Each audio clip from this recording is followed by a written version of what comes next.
자, 이제 센서의 그 세 번째 파트, 그 진짜 사용되는 센서들의 종류와 그 센서들의 특성에 대해서 우리 한번 같이 공부해 보는 시간을 갖도록 하겠습니다.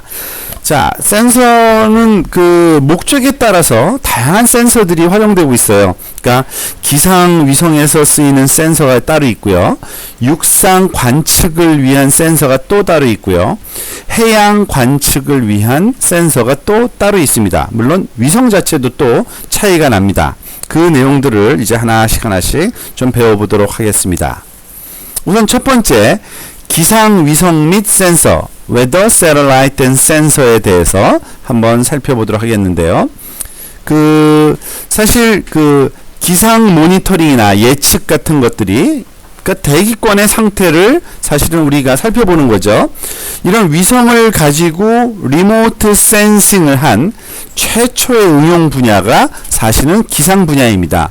물론 그것 이전에는 군대 목적, 군사 목적으로는 여러 가지가 활용되어 왔습니다만 민간인이 활용하기 처음 시작한 거는 이제 기상 부분이라고 보시면 됩니다. 자, 첫 부분에 가장 먼저 시작된 것은 미국의 티로스 1이라는 기상위성이 처음 올라간 예가 있는데요.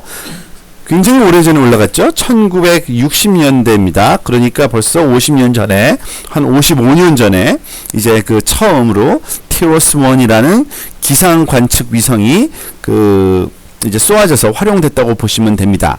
이런 이름들은 다 굉장히 복잡한 이름들을 축약형으로 써서 이름을 부르는 경우가 대부분이에요.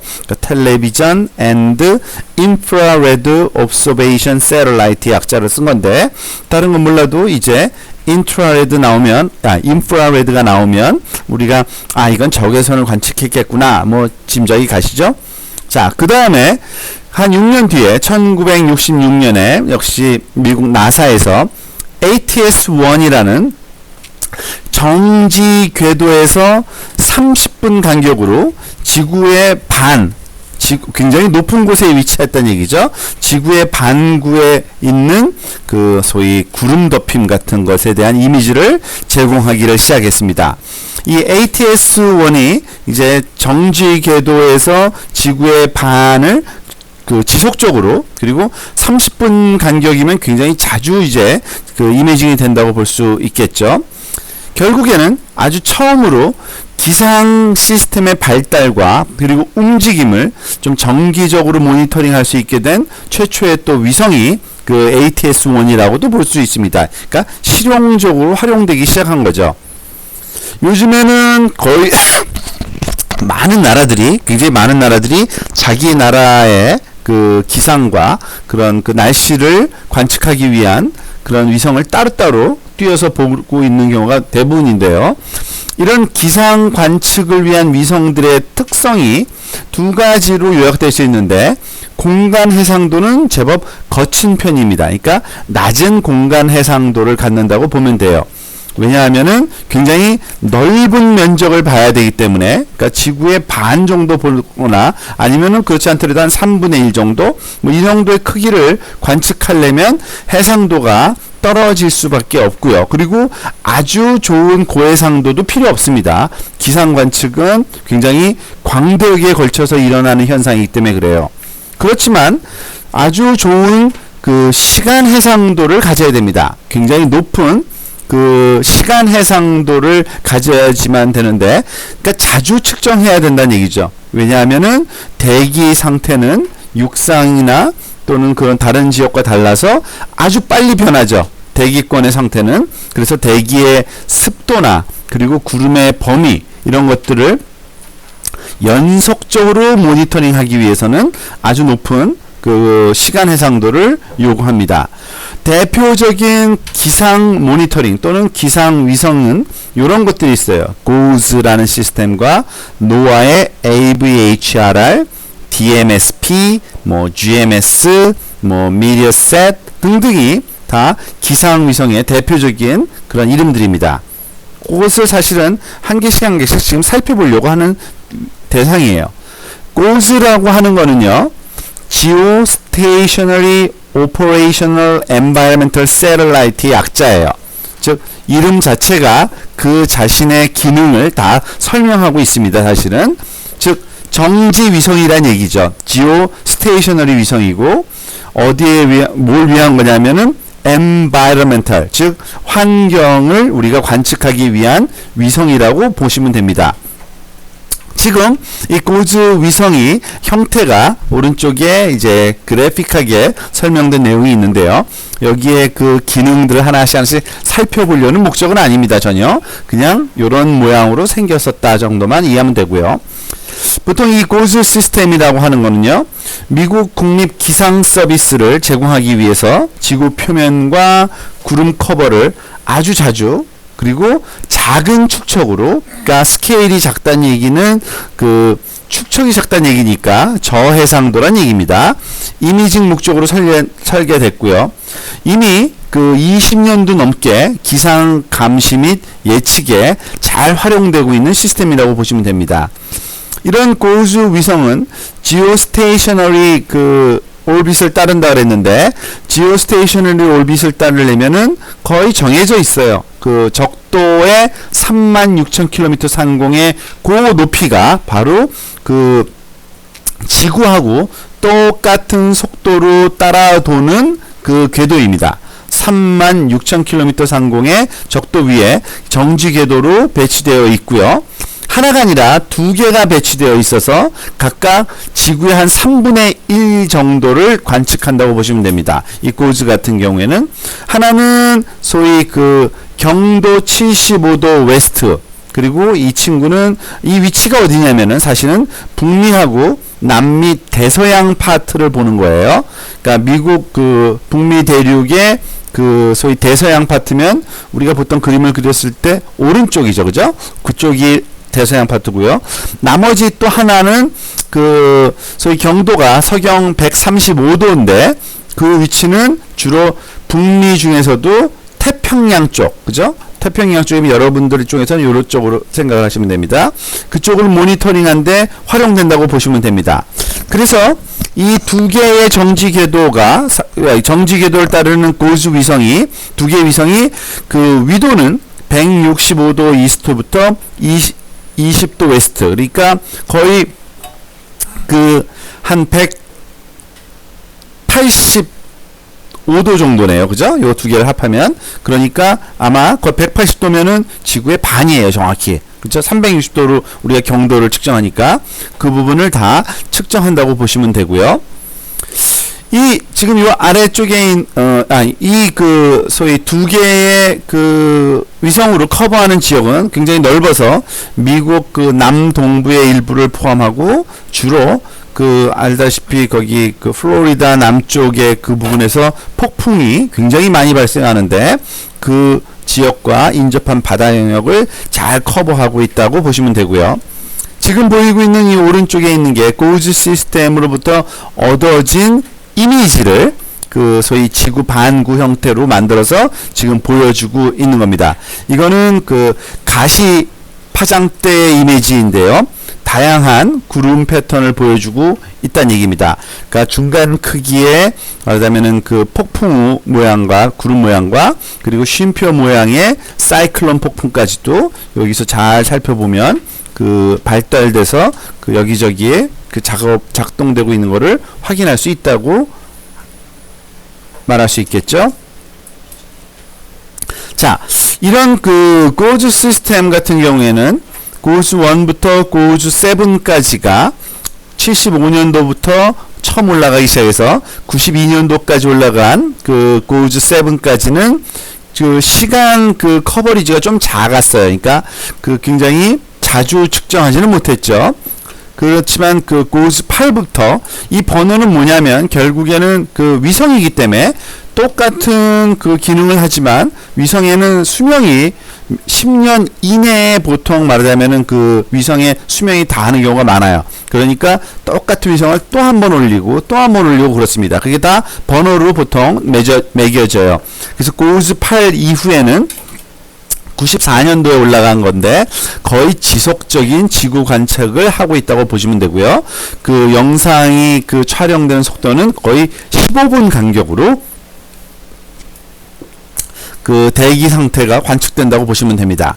또한 센서가 그 이전 시스템보다는 조금씩 개선돼서 올라가는데 공간 및 복사 해상도가 좀 개선돼서 그 시간 해상도의 증가와 함께 아주 시기적절한 정보와 기상 조건 예측하기 위한 아주 향상된 데이터 품질을 제공한다고 보시면 되고요.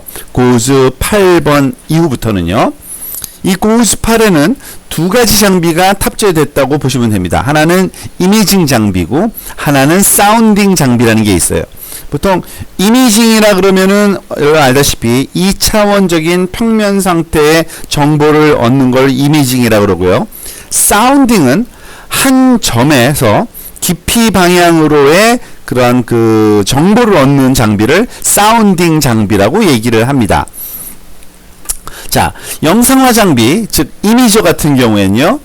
태양 복사의 반사 및 방출되는 가시 및 IR, 인프라레드죠. 적외선 감지하는 5개 채널로 구비되어 있고요. 고우스 8에 탑재된 건 적외선 같은 경우에는 밤과 낮 상관없이 이미지를 할 수 있게 해주는 장점이 있습니다.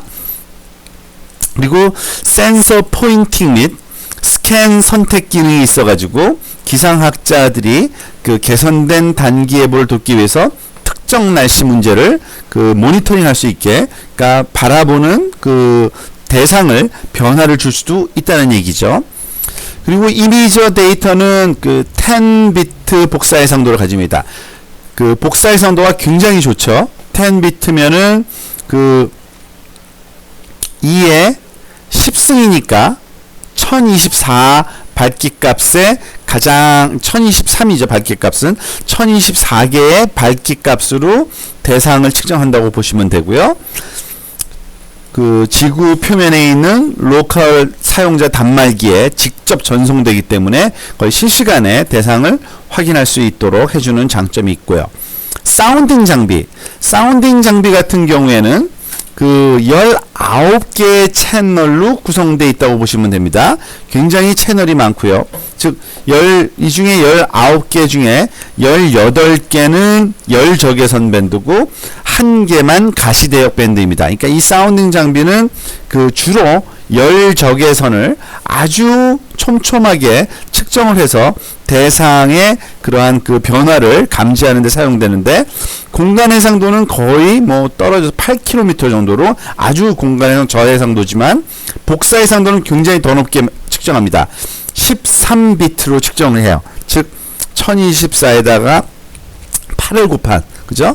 한 8,000 뭐 100 얼마겠죠? 그런 정도의 그 복사 해상도로 측정하고요. 결국엔 이 그 사운딩 장비가 주는 정보는 뭐냐면 지표나 구름 위의 온도 측정, 그리고 다단계 습기 프로파일, 즉 그 대기권의 위치에 따른 습기가 어떻게 분포하는지, 그리고 또한 오존 분포 분석에도 활용되는 아주 중요한, 그러니까 대부분 다 기상과 관련된 정보, 대기권의 상태를 그 정보를 주는 그러한 그 센서라고 생각을 하시면 됩니다. 이런 고우스 시스템의 그 이미저, 그 5개의 밴드로 구성되어 있다 그랬죠? 요 5개의 채널로 그 이미저에 그 각 밴드별 그 소위 파장대역, 측정되는 파장대역과 그 밴드에서 관심 갖고 있는 또는 그 우리가 얻을 수 있는 정보의 종류에 대해서 한번 정리를 해봤습니다. 사실 이 내용들은 굉장히 스피시픽하게 보이지만 처음에는 거의 모든 장비들이 거의 비슷한 파장대를 측정한다는 걸 나중에 알게 될 거고요. 그리고 비슷한 파장대가 응용되는 응용 분야는 거의 비슷하다는 그런 결론에 도달할 겁니다. 그러니까 자꾸 보다 보면 시스템마다 거의 반복돼서 나오는 그 내용들이기 때문에 나중에는 아주 쉽게 어떤 의미인지를 파악할 수 있을 거예요. 자, 우선 1번 밴드부터 한번 볼게요. 0.52부터 0.72, 즉 거의 가시 영역 전체죠. 0.4부터 0.7까지가 가시 영역이니까 그 블루 컬러 영역만 제외하고는 나머지를 다 측정하는 거예요. 그런 그 파장대역을 측정하는데 얘는 1km 해상도로 측정되고요. 이 가시 영역 파장대에서 대기권에서 우리가 볼 수 있는 것들은 주로 구름 또는 오염 또는 안개 탐지 그리고 구름의 모양을 통한 심한 폭풍 같은 거를 식별하는데 이런 가시 영역의 그런 파장대가 활용된다고 보시면 되고요. 그 다음 2번 밴드는 3.78에서 4.03이라고 되어 있는데 소위 인프라레드의 앞부분 근적외선이죠. 그러니까 short wave 짧은 파장대로 구성된 적외선을 얘기를 하는 겁니다. 이 친구는 한 4km 정도의 그러한 그 레졸루션, 사실 적외선 파트는 다 4km로 지금 해상도가 주어지는 걸 알 수 있습니다. 이거는 앞에서 잠깐 언급했듯이 파장이 길면 길수록 에너지가 작아지기 때문에 측정을 정확하게 하려면 우리가 그 공간 해상도를 넓힐 수밖에 없어요. 즉 IFOB를 크게 해야지만 정확한 값이 측정됩니다. 그래서 대부분의 밴드별 그 해상도가 차이가 날 경우는 주로 그 파장대역이 긴 밴드는 저해상도로, 그리고 파장대역이 짧은 파장대역은 고해상도로 측정된다고 보는 게 일반적인 트렌드고요. 어쨌든 이 숏 웨이브 랭스에 해당되는 적외선의 그 용도는 밤 안개 식별이라든지 낮 동안의 물구름과 또 눈 또는 얼음을 구분하고, 그리고 화재 및 화산을 검출 또는 밤 시간 동안의 바다 표면의 온도를 결정하는데 사용된다고 보시면 됩니다. 사실은 아까 제가 요거는 사실 언급을 잘못 설명했는데 근적외선은 보통 반사된 적외선이고요. 요 3.3 마이크로미터 이후부터는 사실은 열적외선 파트에 속하는 겁니다. 그렇지만 짧은 파장대라는 거죠. 즉 여기 대상을 보면은 밤에도 측정될 수 있다는 얘기인데 빛을 측정하는 게 아니라니까 일종의 온도를 측정하는데 요 파장대역에 의한 온도를 측정한다고 보시면 되는 겁니다. 그래서 다양한 대상의 온도, 특히 눈과 얼음을 구분한다든지 그리고 바다 표면 온도 등이 측정된다고 보시면 되고요.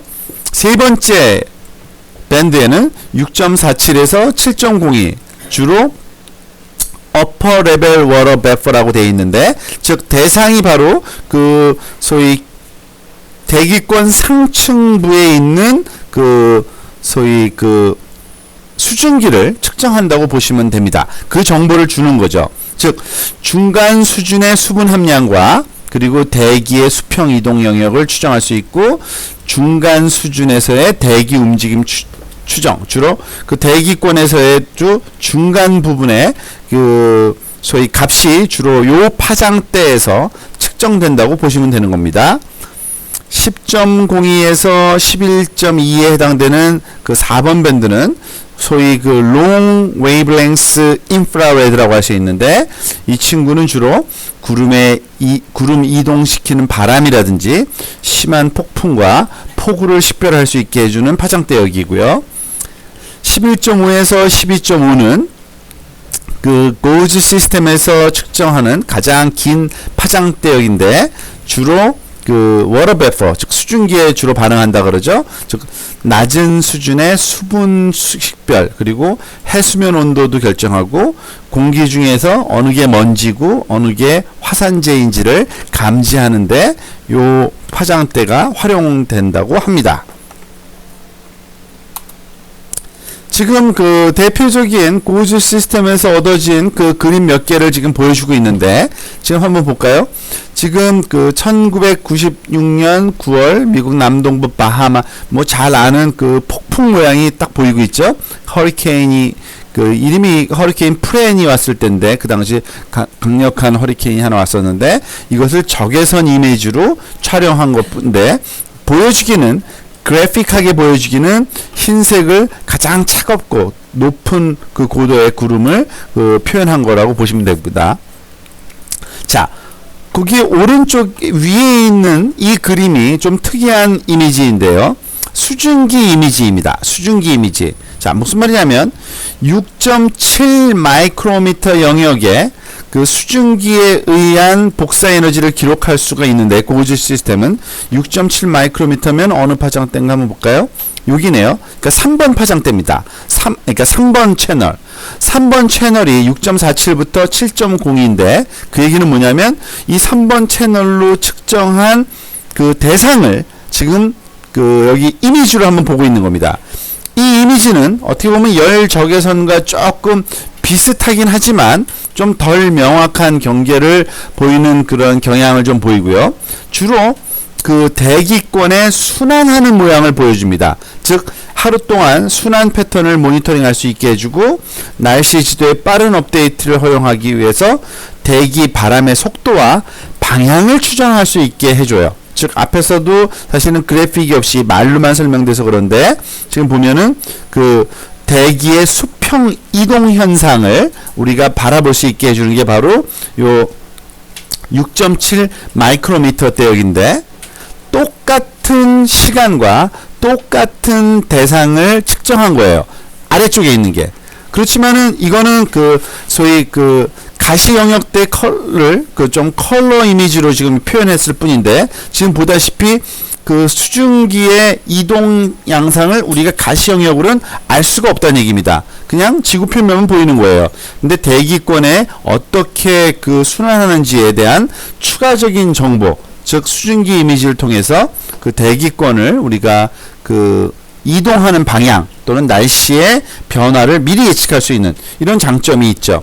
우리 눈에는 소위 그 기상예보에서는 잘 보여주진 않지만, 이런 자세한 정보를 얻어서 우리가 그 기상을 예측할 수 있다라는 걸 알 수 있습니다.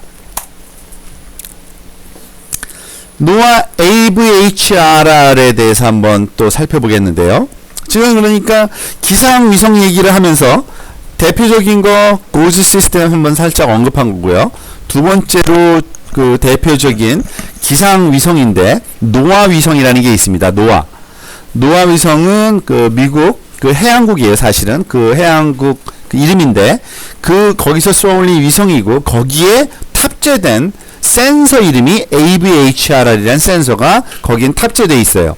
그리고 이 AVHRR 센서에서 얻어지는 이미지가 아주 방대하게 기록이 되어 있고, 그것도 아직 잘 활용되고 있는 지금 그 상황입니다. 이런 노아 AVHRR의 그 특성은 뭐냐면요, 태양 동기화된 극궤도예요. 기상위성 얘기를 하면서 지금 극궤도 얘기가 나왔다는 얘기는 조금 그 이상한 겁니다. 왜냐하면은 기상위성은 보통 지오스테이셔너리 위로 그 소위 정지 궤도를 따르거든요. 그런데 얘는 기상 상태를 관심을 갖고 있지만 극궤도를 따르고 태양 동기화시켜서 만들었어요. 즉 그 고도는 한 830에서 870km 정도 상공에 있는데요. 얘는 그러니까 정지 궤도 위성에서 얻을 수 없는 좀 보완적인 정보를 제공하기 위해서 쏘아올린 위성이라고 보시면 됩니다. 좀 고해상도의 국지적인 날씨 정보를 위한 그러한 위성이라고 이해를 하시면 돼요. 사실 이 친구도 하나가 아니라 두 개가 세트로 움직입니다. 각각 글로벌 범위를 제공하는 두 개의 위성이 있는데, 둘 다 그 지구의 모든 그 지역을 6시간 이내에 데이터를 확보하기 위해서 그 소위 두 개의 위성이 그러니까 컨비네이션으로 작업한다고 보시면 되고요. 하나는 적도를 이른 아침에 지나가도록 세팅되어 있고요. 다른 하나는 오후에, 그러니까 다른 시간대에 동일한 그 적도 지역을 통과하도록 이렇게 세팅되어 있다고 보시면 됩니다. AVHRR이라는 이름 자체에서 우리가 그 파워를 느낄 수 있는데, Advanced Very High Resolution Radiometer의 약자예요. 즉 그 당시에는 가장 그 앞서가는 고해상도의 그런 그 복사장 그 에너지를 측정하는 장비라고 보시면 됩니다. 그래서 이 AVHRR은 기상뿐만 아니라 사실은 소규모의 지구 관측 및 정찰에도 활용될 수 있었고요. 주로 제공해주는 이미지의 영상의 크기는 3000km의 관측폭, 제법 넓은 편이죠. 그리고 측정되는 대상 파장대역은 가시영역과 근적외선 또는 중간적외선 그리고 열적외선 부분을 감지한다고 보시면 됩니다. 그 파장대역이 여기 밑에 설명되어 있어요. 그러니까 5개의 채널로 측정하는데 첫 번째 채널을 보면은 0.58부터 0.68 얘도 그 그러니까 가시영역을 딱 하나만 측정하죠. 더군다나 거의 붉은색 계열에 해당되는 파장만 측정합니다. 거의 녹색과 파란색은 측정도 안 해요. 얘는 해상도가 아까보다 더 좋죠. 굉장히 낮은 곳에서 측정하기 때문에 그래요. 아까 36,000km 상공보다는 그 거의 1000km 미만이니까 1.1km의 공간 해상도를 갖고요. 그 소위 기상위성에서의 가시 파장대는 주로 구름이 대상이라고 보시면 됩니다. 클라우드나 스노우 그리고 뭐 아이스 모니터링, 그러니까 흰색을 측정할 때 대상을 본다고 보시면 되고요. 2번과 3번은 니어 인프라레드와 미드 인프라레드를 각각 측정합니다. 0.725부터 1.1 그리고 3.5부터 3.93은 미드 인프라레드라고 보통 얘기할 수 있는데 이 근적외선 두 개, 그러니까 근적외선과 미드 인프라레드, 근적외선 같은 경우에는 워터, 베지테이션 그리고 에그리컬처럴 서베이, 즉 물과 식물과 작물을 우리가 관측할 때, 그리고 미드 인프라레드 같은 경우에는 이제부터는 온도와 관련된 것들이에요. 사실은 3마이크로미터 이후부터는 온도의 종류가 좀 차이는 나긴 나지만 대상의 그 온도와 관련된 정보를 얻는다고 보시면 됩니다. 즉 뭐 3.5부터 3.93 마이크로미터 파장대를 측정한 3번은 해수면 온도와 그리고 화산과 또는 산불을 관측하는 데 쓰고요. 그리고 4번과 5번은 굉장히 그 long wavelength thermal infrared죠. 10부터 11부터 12까지의 thermal band인데 다 해수면 온도거나 또는 이 파장대가 또 소일에 그 토양이 함유하고 있는 그 수분도 정보를 우리가 알게 해줍니다. 역시 마찬가지고요. 둘 다 해수면 온도와 소일 모이처를 측정할 때 활용된다고 보시면 됩니다.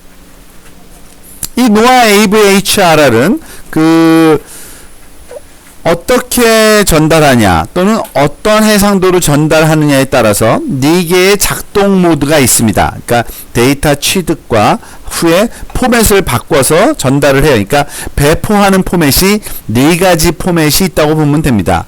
뭐 사실 요 이름 자체는 그다지 큰 의미는 없어요. 그 상태가 사실은 좀 중요한데, 그러니까 어떤 거는 4km 해상도로 원래는 측정은 1.1km입니다. 다. 그런데 이걸 저해상도로 배포하기도 해요.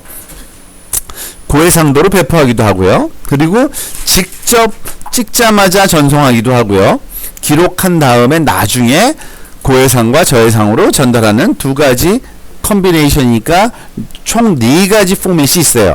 APT 포맷과 HRPT 포맷, GAC 포맷, LAC 포맷. 요 원어를 쭉 읽어보면 대충 무슨 의미인지는 알겠지만 별로 그렇게 큰 의미는 갖지 않으니까 그 복잡도가 있으니까 거기엔 큰 신경 쓰지 마시고요. 4가지의 서로 다른 해상도와 전달 방식이 있다라는 거는 알고 있을 필요가 있습니다. 그래서 노아 AVHR의 어떤 데이터다 그러면 아 이게 어떤 해상도겠구나 알 수 있게 됩니다. AVHRR 같은 경우에는요, 일반적인 육상 관측 센서보다는 공간 해상도가 굉장히 낮습니다. 당연히 물론 기상위성이니까 그렇기도 하지만 그 고도가 좀 낮은 편이에요. 기상위성치곤. 그렇지만 목적 자체가 육상을 그 관측하는 게 순수 목적이 아니기 때문에 그다지 높은 해상도는 아닙니다. 즉 킬로미터 단위의 해상도예요. 그러니까 1km by 1km가 한 픽셀로 측정된다고 생각해 보세요. 굉장히 저해상도죠. 지구, 그러니까 소위 그 육상의 도심 지역 같은 경우에는 뭐 식별할 수 있는 대상은 거의 없어요. 아주 큰 빌딩이 아니면. 그리고 이러한 저해상도를 갖지만 해수면 온도 매핑이나 뭐 자연 식물 그리고 작물 상태를 포함하는 지역적이면서 그 소규모의 현상을 모니터링하는 데는 아주 광범위하게 활용될 수 있는 정도고요. 그리고 작은 축척의 분석, 축척이 작은 편입니다. 그러니까 스케일이 작다는 얘기는 저해상도라는 얘기니까요. 그런 그 작은 축척의 분석 및 그 식생 분포 매핑을 활용하는 넓은 지역을 덮은 모자이크는 여러 AVHR 데이터 세트로부터도 생성될 수 있는데, 한 가지 예를 지금 하나 그려주고 있는 겁니다. 사실은 그 소위 그 북미 캐나다 지역이에요. 그죠?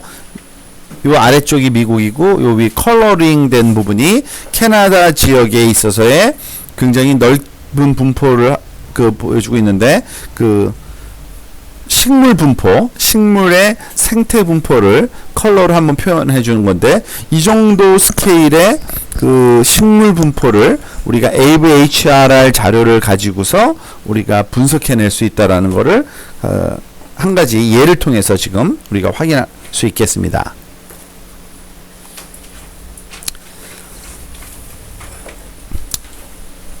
그 노아에서 쏘아 올린 그 사실은 티오스라는 위성이 또 있는데요.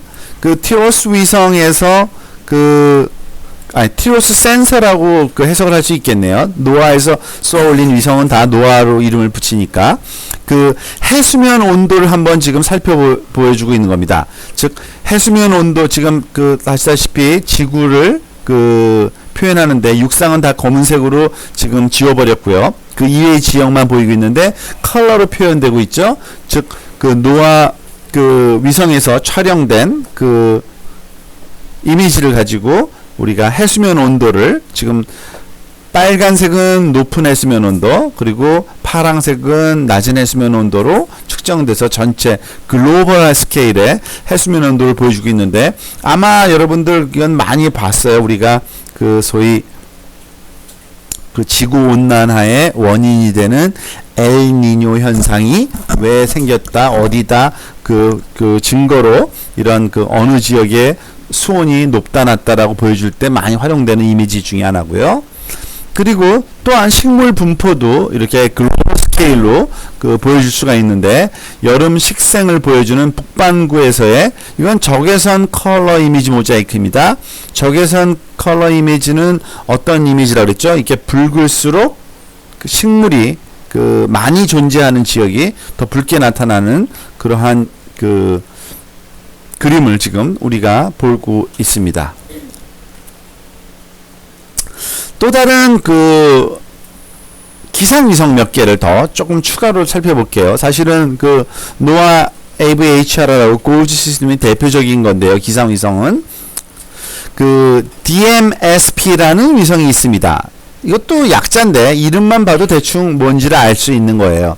Defense Meteorological Satellite Program, 즉 방위 목적의 그 기상 상태를 나타내는 그러한 그 위성 프로그램이죠. 방위 기상위성 프로그램의 약자가 DMSP라고 부르는 겁니다. 역시 미국 건데요. 날씨 모니터링에 사용되는데, 날씨는 날씨인데 그냥 단순한 날씨가 아니라 그 소위 방위 목적, 디펜스 목적이기 때문에 굉장히 그 특별한 목적으로 활용되는 건데, 2.7km짜리의 공간 해상도를 주고요. 관측폭은 3000km, 매일 2번 촬영하는 보통 OLS 센서를 갖고 있고요. 극궤도를 따르고 있고요. 이거는.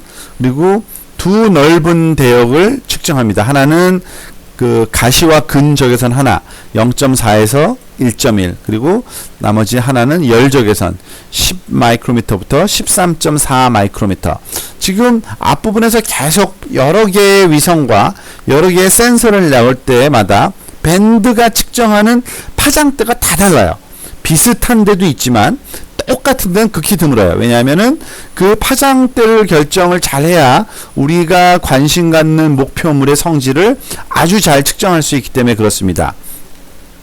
특히 그 오른쪽에 하단에 있는 이 그림은 DMSP에서 얻은 아주 특이한 기능을 활용한 건데, 낮은 조명 조건에서도 가시 영역의 밤 시간 이미지를 취득할 수 있는 기능이 있습니다. 즉 가시 및 근적외선의 영역을 그 밤에도 촬영할 수 있는 거니까 아주 약한 값도 측정이 되는 거죠. 밤에는 당연히 그 가시 영역의 빛이 없지는 않아요. 왜냐하면은 도시마다 빛을 뿜어내기 때문에 굉장히 많은 빛이 나오긴 나옵니다. 근데 굉장히 그 높은 곳에서 봤을 땐 너무나도 즉 그 뭐 수천 킬로미터 상공 위에서 보면은 너무 약한 빛일 뿐이에요. 그렇지만 그 약한 빛도 측정하는 야간 조명을 보여주는 이런 영상은 이런 DMSP 위성에서 우리가 측정이 가능합니다. 그러니까 군사 목적으로 활용할 수 있는 거죠.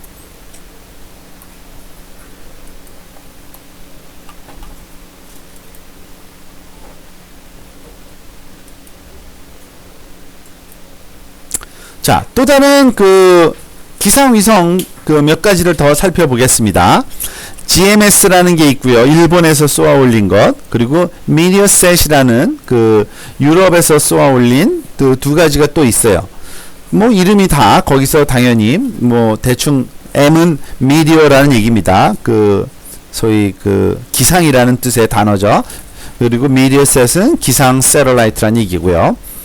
모두가 당연히 그 적도 위에 정지 궤도인데 그 어느 위치에 있냐면 일본은 일본 위에, 유럽은 유럽 위에서 이렇게 내려다보고 있습니다.